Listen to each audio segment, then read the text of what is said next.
SRM யூனிவர்சிட்டியில all India water polo சாம்பியன்ஷிப்க்கு கிளம்பியாச்சு. அங்க போய் வார்ம் அப் பண்றது நம்ம வாட்டர் போலோ கேப் பால் எல்லாம் எடுத்தாச்சு. அப்படியே பொத்தேரியிலிருந்து நம்ம நேரா சென்ட்ரல் ரயில்வே ஸ்டேஷன் போயாச்சு. நெக்ஸ்ட் ஒரு 3 டேஸ்க்கு வந்து பாத்தீங்கன்னா நம்ம கேரளா கோழிக்கோடுல தான் இருக்க போறோம். அதுக்கு நம்ம சென்னை டு கோழிக்கோடு வந்து பாத்தீங்கன்னா ட்ரெயின்ல புக் பண்ணிருந்தோம்.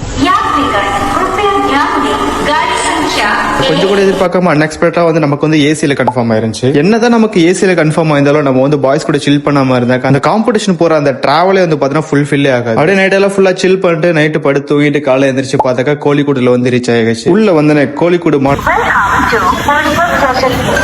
நம்ம ஜங்ஷன்ல இருந்து பாத்தீங்கன்னா பஸ் ஸ்டாண்டு போகணும். பஸ் ஸ்டாண்ட்ல இருந்து அப்புறம் வந்து பாத்தீங்கன்னா கேலிக்கட் யூனிவர்சிட்டிக்கு போகணும். கேரளா போயிட்டாலே போகுது. இது லாட்டரி சீட்டை பார்க்காத இடமே இருக்கு. ஓகே, நமக்கு இருக்கிற அதிர்ஷ்டத்துக்கு இதெல்லாம் கிடைக்காது, காசு வேஸ்ட் பண்ணான்னு சொல்லிட்டு நேரா பஸ்ல ஏறி உட்காந்தாச்சு. அப்புறம் பஸ்ல 1 மணி நேரம் டிராவல் பண்ணி நேரா கேலிக்கட் யூனிவர்சிட்டி வாசல்ல அதாவது ஸ்விம்மிங் பூல் வாசல்ல இறக்கி விட்டாங்க. ஸ்விம்மிங் பூல்குள்ள போனோம்னா ரொம்ப பிரம்மாண்டமா எல்லாமே ஒரு சிம்பிளான ஒரு காம்படிஷன் மாதிரி தான் இருந்துச்சு. உள்ள போனோன்னு CRPF and Calicut university practice match ஆடிட்டு இருந்தாங்க. யூனிவர்சிட்டி காம்படிஷன் என்னாச்சு நெக்ஸ்ட் வீடியோல பார்ப்போம். அது வரைக்கும் நம்ம பேஜை மறக்காம ஃபாலோ பண்ணிக்கோங்க.